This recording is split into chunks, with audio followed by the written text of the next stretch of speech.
Imagine a mountain so feared, its name is whispered in hushed tones, a peak that glows with an eerie, crimson light, warning all who dare approach. This isn't a scene from a fantasy novel. This is the story of Mount Pelée, on the island of Martinique, a place of breathtaking beauty and terrifying power. And in 1902, it delivered a warning that the world would never forget. In the early 20th century, Saint-Pierre was a bustling, vibrant port city, often called the Paris of the Caribbean. Nestled at the foot of Mount Pelée, its 30,000 residents lived a life of tropical paradise. The volcano had been quiet for half a century, a silent, green giant watching over them. No one could have imagined the horror that was about to unfold. The first signs of trouble began in April 1902.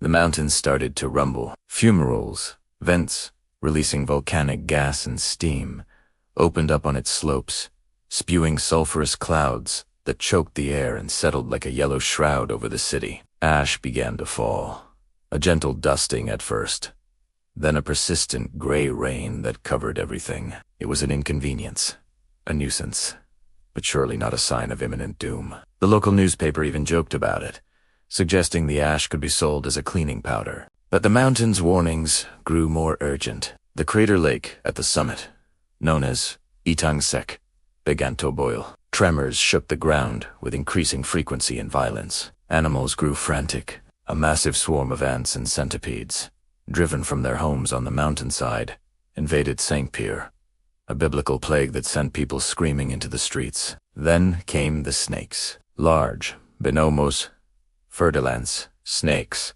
some up to 6 feet long, slithered down from the slopes, seeking refuge in the city and biting dozens of people and animals. On my Cinco Teache, the mountain sent its most devastating warning yet. A Lara terrifying, fast-moving mud flow of boiling water, volcanic ash, and debris thundered down the Rivière Blanche. It completely obliterated a sugar mill, burying over 24 workers. The mud flows slammed into the sea, creating a tsunami that swamped the low-lying parts of Sin. The water in the harbor boiled, and the air was thick with the stench of sulfur. Panic was setting in. Many residents wanted to flee, but the city's leaders, concerned about an upcoming election and the economic impact of an evacuation, downplayed the danger. A scientific commission was appointed, and they assured the public that the city was safe. They claimed the valley of the Rivière Blanche would channel any lava flow away from Sin. They told people to stay calm. They were tragically, catastrophically wrong. They didn't understand the type of volcano they were living with. Mount Pelée wasn't preparing for a simple lava flow. It was building pressure for a far deadlier type of eruption. A pyroclastic flow. This is an incandescent, superheated cloud of gas, ash, and rock fragments that travels at hurricane speeds, incinerating everything in its path. The morning of May 8, 1902, was Ascension Day, a public holiday. The sky was ominously dark, not from storm clouds, but from the thick blanket of volcanic ash. At 7:52 a.m., the mountain finally unleashed its full fury. With a series of deafening explosions, the side of the volcano blew out. A colossal, black cloud, glowing from within with a menacing red heat, shot out horizontally and raced down the mountainside directly towards Saint-Pierre. It moved at over 300 miles per hour, a superheated avalanche of death. The temperature inside the cloud was over 1,000 degrees Celsius. It hit Saint-Pierre in less than 2 minutes. The city was instantly annihilated. Stone walls, a meter thick, were pulverized. Iron gates were twisted and melted. Rum barrels in the warehouses exploded, sending rivers of flaming alcohol through the streets. People were incinerated where they stood. The entire population of 30,000 was wiped out in a matter of moments. The harbor became a graveyard. The pyroclastic flow swept over the water, capsizing and setting fire to all 18 ships anchored there. Sailors who jumped into the sea were boiled alive. Only 2 people on the ship survived, both with horrific burns. In the aftermath, rescue teams arriving at the scene were met with a vision of hell. Saint-Pierre was a smoking ruin, a monochrome landscape of gray ash and blackened rubble. There were no cries for help, no signs of life, just sun-area profound silence broken only by the crackling of fires. The Paris of the Caribbean had been erased from the map.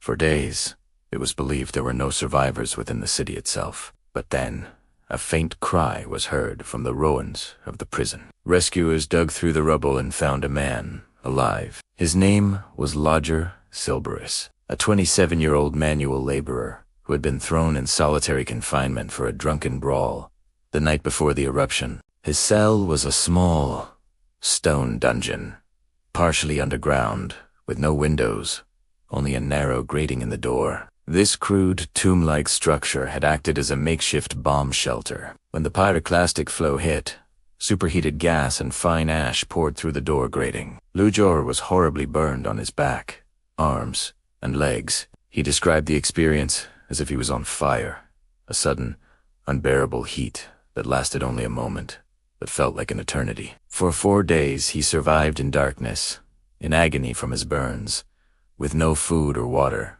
until his cries were finally heard. Lodger Silberus became known as the man who lived through doomsday.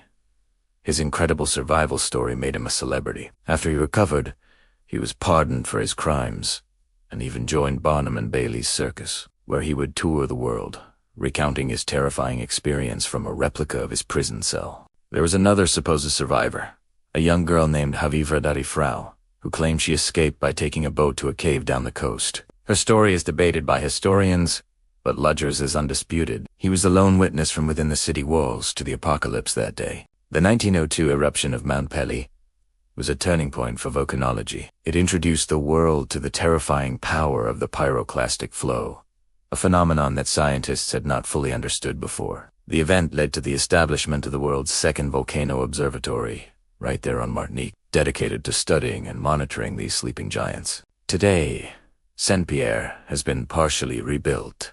It's a quiet town now, living in the shadow of the mountain. The ruins of the old city, the skeletal remains of the theater, the church, and the prison where Lodger Silberus survived are preserved as a memorial. They stand as a silent, powerful testament to the day the mountain gave its final, terrible warning. It's a reminder that beneath the beauty of our world, immense and untamable forces are at work, and that we must listen with respect and humility when nature speaks. Thanks for watching. If you found this story as fascinating and humbling as I did, hit that like button and subscribe for more tales from the most extreme corners of our planet. See you next time.